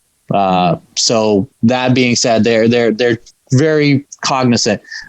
The restaurants, on the other hand, that could be a potential issue. We might not have as much chili, if any at all, depending on how many restaurants can come back from this. That's the one fear. On the brewery side, that's not a problem. Liquor sales are up 55% at the state liquor stores. And every brewery I've talked to, like, are selling out way before they ever would sell out cans and everything. Yes, there was a surplus of beer, if everyone's read out there, that was stuck in restaurants that got shut down. Sam Adams actually pretty cool. They actually take all the beer back and convert it to ethanol to go into gasoline. So all their old beer is in your gas tank. So that's the one interesting thing. But like every brewery I've talked to, the locals, especially the microbrewers, the local establishments and community have really stepped up. I mean, for instance, there's a Spyglasses in Nashua. They sell, if you don't pre-order in the beginning of the week, you will not get beer from them. And there's a line down the street for them, and they do all curbside. So the beer industry is not hurting if they're a sizable brewery with good reputation. It's the breweries that have a lot of restaurants attached to them. They've had to lay off a lot of employees. So they're trying to help those employees. The chamber is also looking into a pandemic insurance. I think we're a little late on that. I don't think you're going to find anyone to give you insurance on a pandemic that's already happening. Yeah. Well, I wonder, I mean, at this point, it's like your house being leveled by a tornado or a hurricane, and then you go after a hurricane tornado insurance, and we've already been hit. So yeah. I don't know anybody that's willing to. That is something that I know the chamber has moved their food truck festival to August. The biggest event in New Hampshire, the Bike Week, moved to August. Yeah. I think right now we're safe. I think maybe in June or July, it's a totally different conversation we have, talking about moving it out, or God forbid, taking a year off. One of the things that we have to keep in mind, there are over 200 plus beer festivals in a year throughout New England. So a lot of these breweries, they give commitments 6 to 8 months out. We already have 47 breweries committed to coming to Powder Keg. So I have that list going. So I haven't sent out a reminder to register because I don't want to burden them during this time. But at the same time, it's hard to get into the queue because you don't want to have a beer festival without beer. So that's when we started the Powder Keg, that was our one fear, is how do we get people to commit onto something that's unknown? We at least have a known quality product, but at the same time, it's hard to say, hey guys, you're in for spring of 2021. Because again, there's so many unknowns. If there's the model that they say there's going to be a rebound in the winter and fall, what does spring of 2021 look like? I'd hate to, as it is, I miss baseball. So not even. And if it wasn't for the NFL draft this past weekend, I would have gone nutty. So at what point do we start reaching out to our vendors and kind of poll them as to whether they would entertain this festival being in the spring versus the fall, if we needed to do that, if we could do that even? I think June, July. I think we got a couple months to wait and see how. I feel that we could be, the October 3rd is the perfect window to actually, if the restrictions of having large gatherings are allowed, that would be ideal. But again, it could be where we could be talking about an NFL season without any fans in the stands. Yeah. So if that's the case, then yeah, we would definitely be throwing out there to move it to the spring. Okay. On the chili side of things, what if we? Because I think you're right, Greg. I think the restaurants, a lot of them won't be around in October. What if we go local? Go to the businesses, RJ Hardware Chili, Mike Whistler Chili, make a competition. No, you're absolutely right. You could even just have like a fire station chili and the other thing is just doing the event, even if you may not make money this year, but still keeping that place mark for all those businesses to know that this is an annual event. So it's like you have to do it even if it ends up being a loss, because you have to keep that placeholder for those sponsors for the future years. Because if you cancel it once, that I think it's harder to rebuild after that. I make a mean chili too. Oh, I'm telling you, look forward till he's taking you out, because I got the king here. He's a chili man. We could definitely go to a home, like as long as we follow health guidelines, and we'd have to talk to James, our health officer. That definitely could be an option, like where we get people that say, hey, let's see who has the best chili out there. Make 2 gallons of your best chili, and we get 100 people. At least it's some type of chili that we have. And question on that one, how would we go about insuring on that? Because, I mean, I know the restaurants have insurance, obviously. I mean, would it go under a binder from Parks and Rec? Because if somebody happens to have someone's personal chili and, you know, they end up getting sick from it or whatnot, how do we make sure that that's insured? They would be, we could work on getting a tulip policy, because one of the things under the tulip policy through our Primex is there's a chili festival or chili contest. So you can literally get insurance and name the town co-insured. I would have to look to how much it is per day, but it can't be that much. Who knew they had chili insurance? Learn something every day. Pretty awesome. All right, that's great to know. What other questions do we have on powder keg, guys, or suggestions or anything like that? I like that suggestion, Mike. Anyone? The only thing I would say is just, move the goalpost as far as we can to the end. But, I keep seeing these things that are canceled. The holiday house tour in December has already been canceled. And don't get me wrong, I know that there's a lot of legwork that goes into all these things, but I feel like we should just move the goalposts as far as we can, as long as we can, to keep things, keep these activities going. I mean, things just keep getting canceled, for late July and, for September and December. And I think for everybody's sanity, don't give up on it until there's that, the absolute last date. Jen, you were so right. When in discussions, and I think Mike Whistler was probably knew about this too, is we've been asking the private leagues before we made the call, what are you guys thinking? What are you doing? And Russ, Dean said it best. He goes, sports and recreation are the light at the end of the tunnel that give people hope that things will become back to normal. Yeah. So I don't want to say, let's cut bait now on powder keg and move forward. Let's wait and see if we can do it safely. Cause we definitely could. We could take up the whole entire parkway if we wanted to and spread things out a lot more than they had been. And people could definitely social distance as much as they want. And I don't want to go there and cut bait.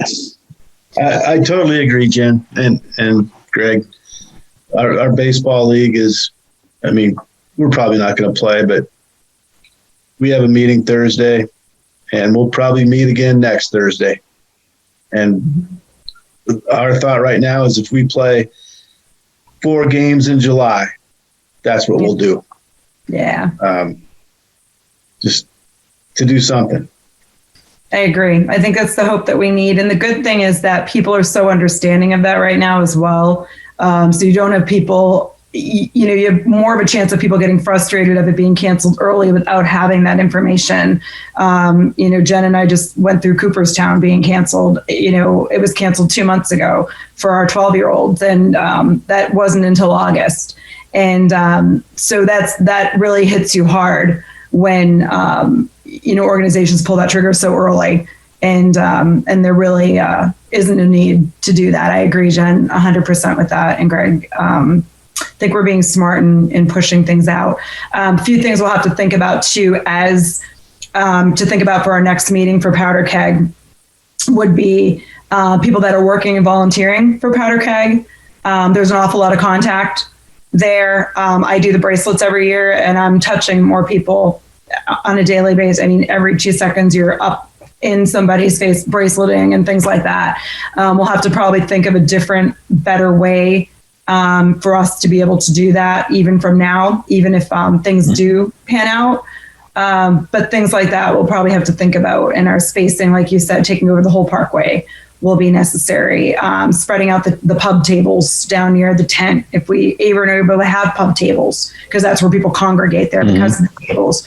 So those are some things definitely to think about moving forward for Powder Keg for our next meeting on the 28th. And we don't have to expend a lot of money until very close to the Powder Keg. Like, we put a deposit on the tents, but that's the only deposit we had to put out there. Porta potties don't get paid until after. Beer doesn't get paid until it gets delivered. I'm trying to think what else here. So the glasses can be ordered in August and be to us by October.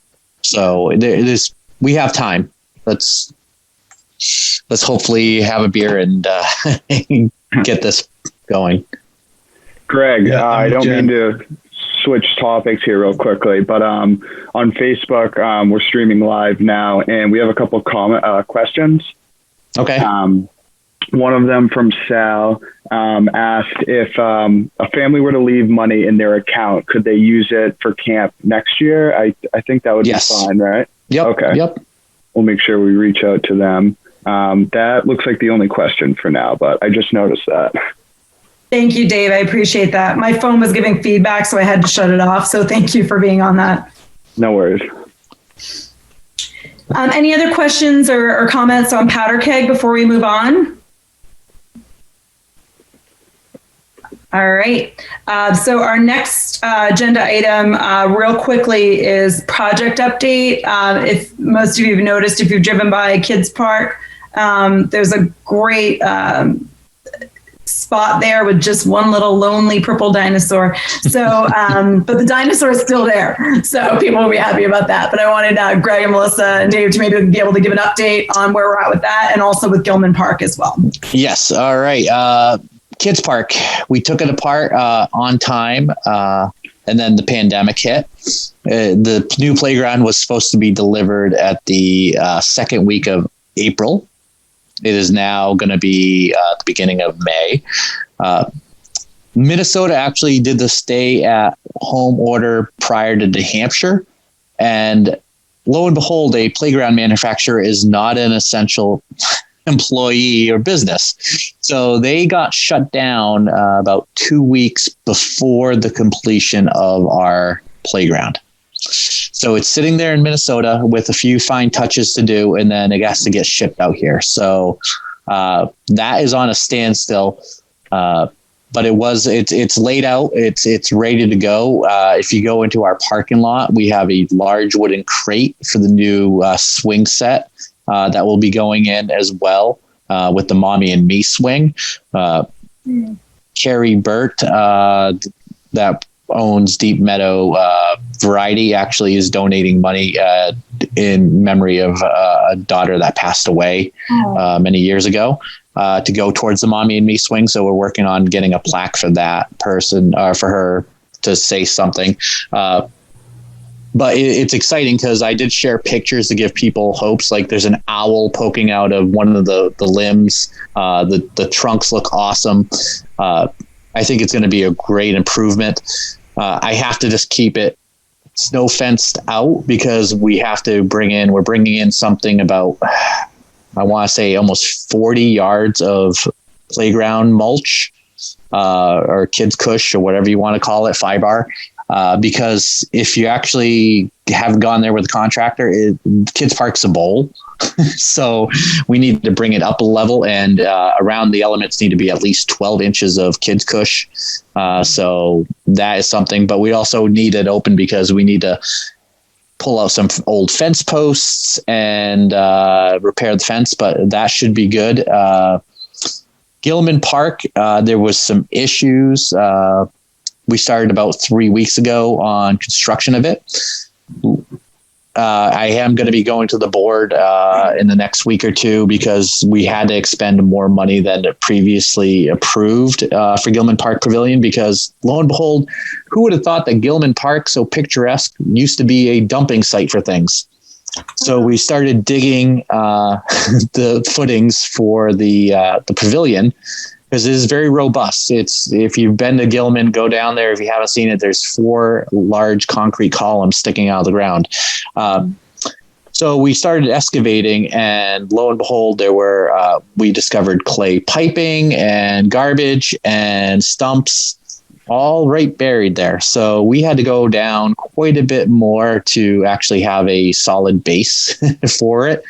And then just cleaning up the site a little bit. We took out the basketball court last fall, but it was pitched towards where the pavilion's going. So we're going to clean that up a little bit, but it is going to be in a good location where people, when it's completed, will be able to sit under the pavilion and be able to watch their child play on the T-ball rookie pitching field. So that is one of the big things that I think it's going well. They should be actually setting the slab tomorrow. It's going to be a nice polished concrete that will really knock people off their socks. And hopefully that will start attracting more families to have picnics down there. Yeah. Greg, have you guys posted anything on the Parks and Rec Facebook page with the plans, like what the finished plans will look like? I haven't seen anything, so I'm not sure if I missed it. I have the blueprints of it, Steph, to be honest with you. I don't have a picture. I guess I could it's going to be identical to the pavilion in Somersworth, New Hampshire. I could email Kristen over there and have her send me a picture of what it's going to look like. Dave Sharples hooked us up with the same engineer as Somersworth used. So instead of paying $4,000 for plans, we spent $990 last year to have those plans with the town of Exeter put on them. So we got a discount. So I'll get pictures and kind of give people a glimpse. It's a pretty good size pavilion that can withstand winds of 150 miles per hour, which I don't think we're going to have to worry around here, but better safe than sorry. And that'd be great. I think that's one of those hope pieces of, wow, once we get out of this, look at what we're going to have to be able to access. And I think also those pictures that you took of the Kids Park pieces that you have, go ahead and post those too. Might be something to look forward to, for kids to look forward to and parents to look forward to once they can get out to the playground. Well, I joked with the playground manufacturer that they didn't have a good digital camera, because the pictures they sent me were like so pixelated. And I was like, wait a minute, any iPhone can take a better picture than that. So I'm going to reach out to them and see if I can get some other pictures before it gets shipped out here, so I can say, hey, it's on its way. We do have to get a crane for that one, because it comes in one solid piece and it gets craned in. That's why if you go by Kids Park, you'll see the slabs. So it's not like your typical playground where you dig a hole, you put the post in, you put the concrete, and you come back 2 days later or a day later.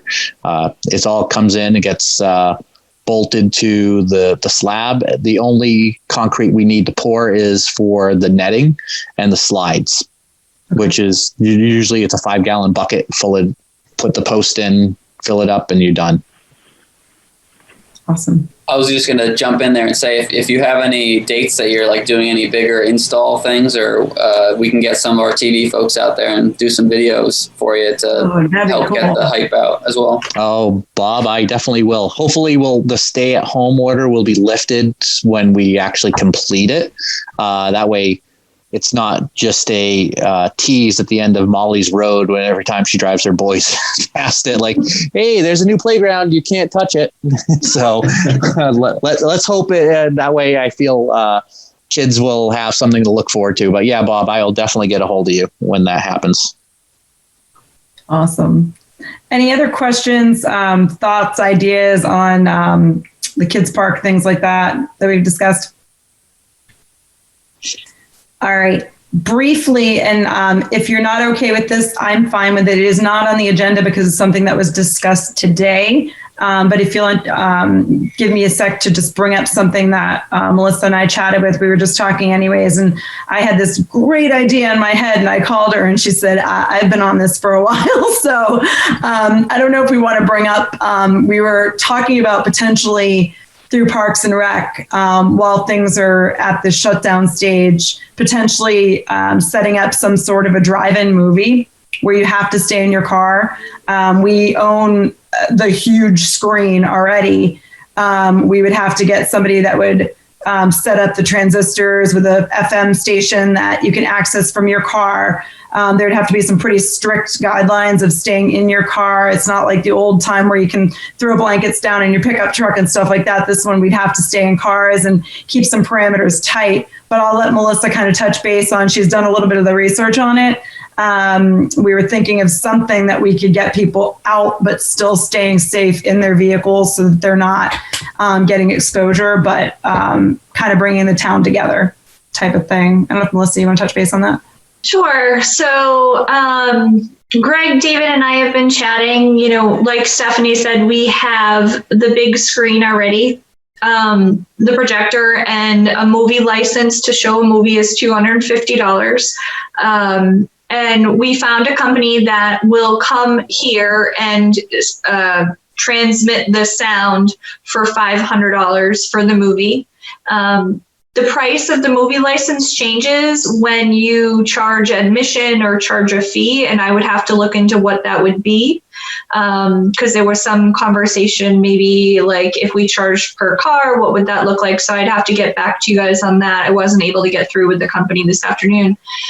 But we, we'd have to work with Russ and the select board to make sure that that was okay, because it would be a gathering more than 10, but it would all be in cars. The logical place for it to be would be at the high school parking lot. And right now we have been a little bit ixnayed from the high school. So I don't, if the select board or the town manager could help us out with that, if they feel so inclined to do so. But again, it would be $750 essentially at a minimum. And Greg and I were chatting today, and I guess it depends on where, if Greg could find money for that, and kind of what is everybody's feedback on the board? Do you think that would be something the community would like? Is it worth it? We love any feedback.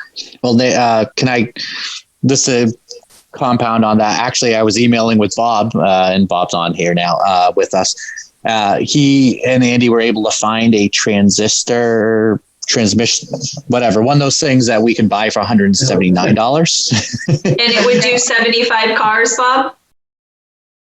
It does a certain mileage. So yeah, it would be an FM station. It's set to about 100 feet is like the max. I guess we would do a little bit more research, and Andy brought up there's like legal questions on, how far, some people say these things, you can't even buy them in the U.S., but they sell them in the U.S. So, maybe it's all about how you use it. But it's when you transmit on FM radios, there's certain rules with that. But I think this is one of those lower powered ones where it doesn't meet those thresholds of having to have licenses and to transmit on FM waves, as long as you're not, going past a certain distance. But if the cars are going to be, because of the size of the screen, I think is going to be that'll be the biggest limiter rather than the audio for how many cars you can pack in there with the screen size and where you put it and stuff.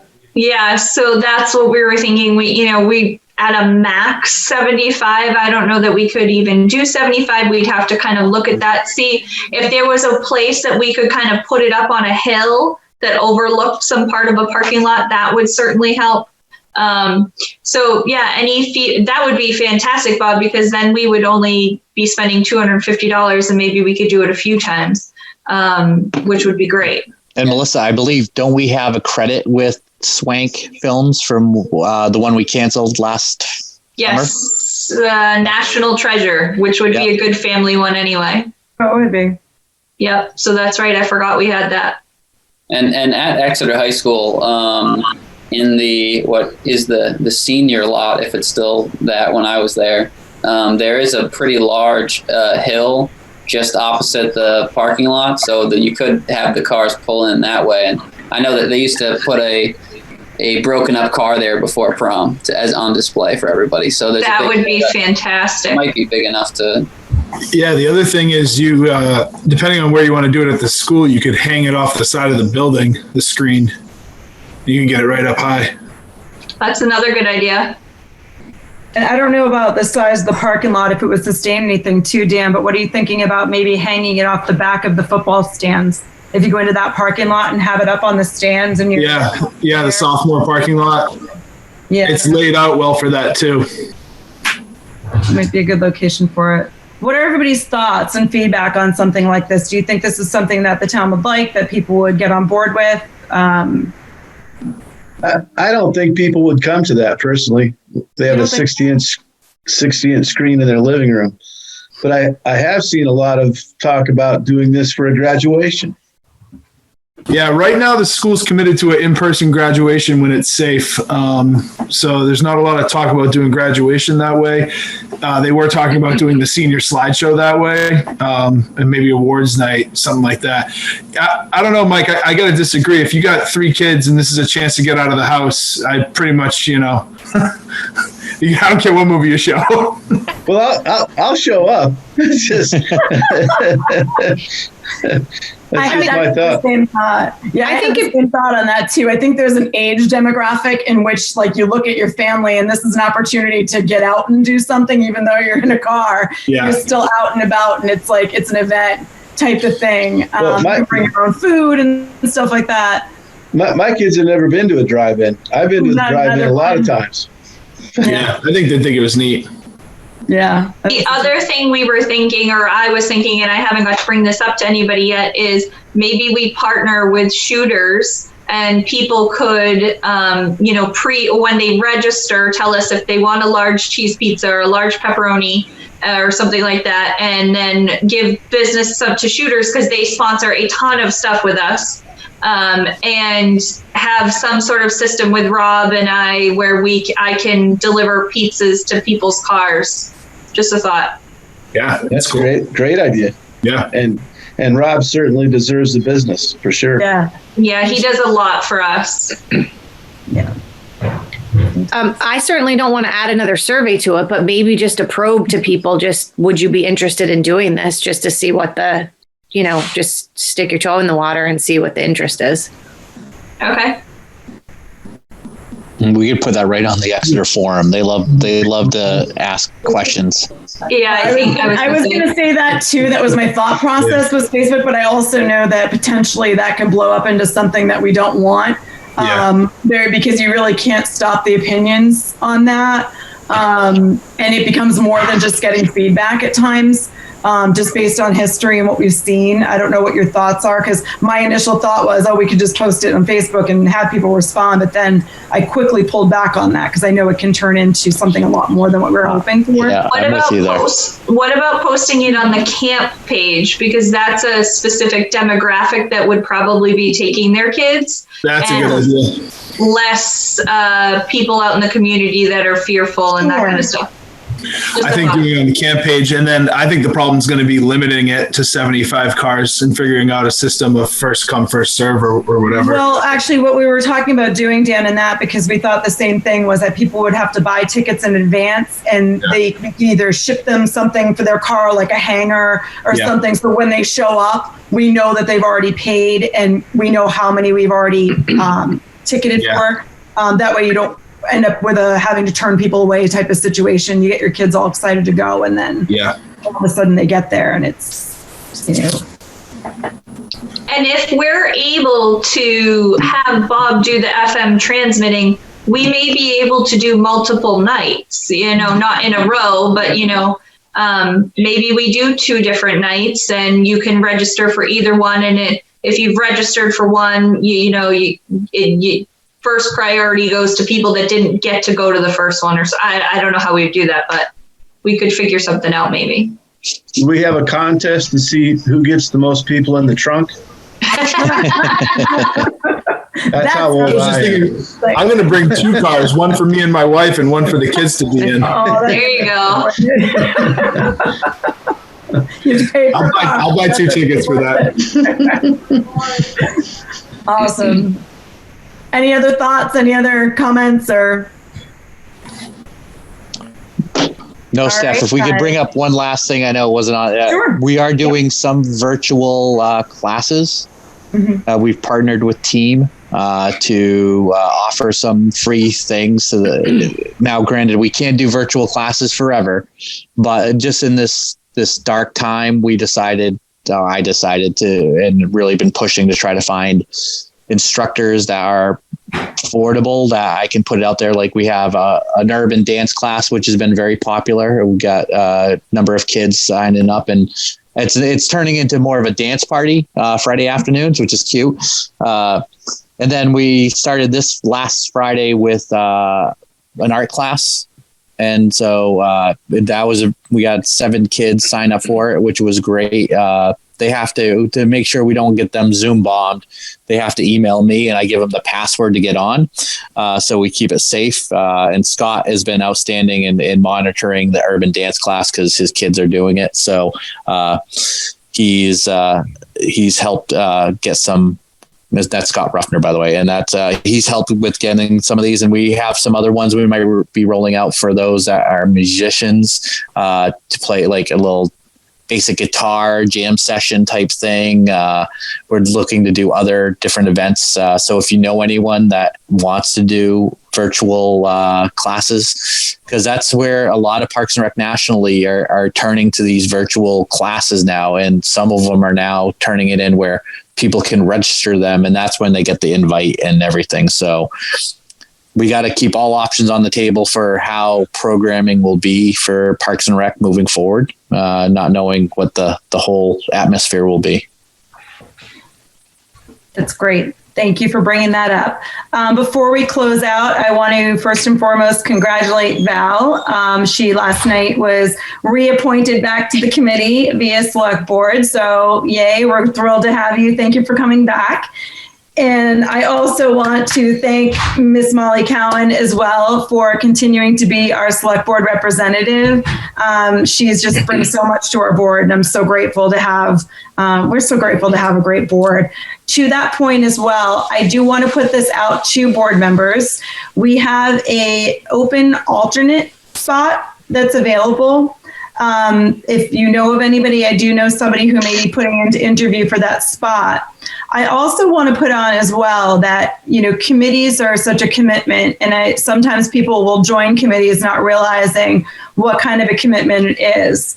So if by any chance anybody that joins a committee, and I can only speak specifically to ours, but I think that this holds true to any committee, and they find that it's too overwhelming for them, or that their schedule conflicts a little bit too much with that, and they're unable to make majority of the meetings, feel free to please have them reach out or open up and discuss whether they want to step down to an alternate position potentially, and then we can fill our full-time positions with people whose schedules don't conflict.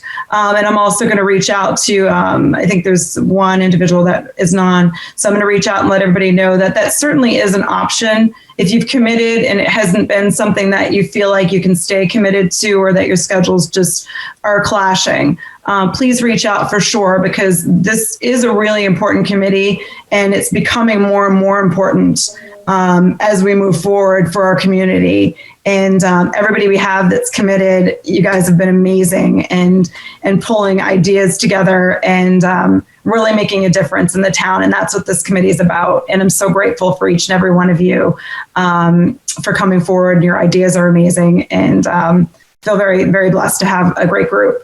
But I do want to put that out there and have, if anybody feels that it's been too much, have them certainly reach out, or you guys can reach out if you feel like it's too much. And then we can always put somebody to an alternate position, and then, bump somebody into a full-time member position. Sound good? Yeah. Anybody have anything closing to say? Yes, Mike. Yes. I would like to thank Melissa and Dave and Greg. Yes. for leadership in times that none of us have ever seen. It's going to get tougher, and I'm glad they're there. And second thing is, during this meeting, I've got, let's see, delivered price of one of those sinks on rolling skids is, I can get them for $950, and another price I got from another contractor. He said he won't sell them to us, but it would cost about $400 in parts to build. So just a reference. That's all I have. Thank you. That's quick turnaround right there. All right. Anybody have anything else? We've gone through the agenda and then some. Thank you, guys. I know this was a long meeting. I really appreciate everybody coming to. Our next meeting is May 28th at 7 p.m. So I'll send out a reminder, but if you want to put that on your calendar. And if we've gone through everything and no one has questions or comments, I'll entertain a motion to exit the meeting. Motion to adjourn.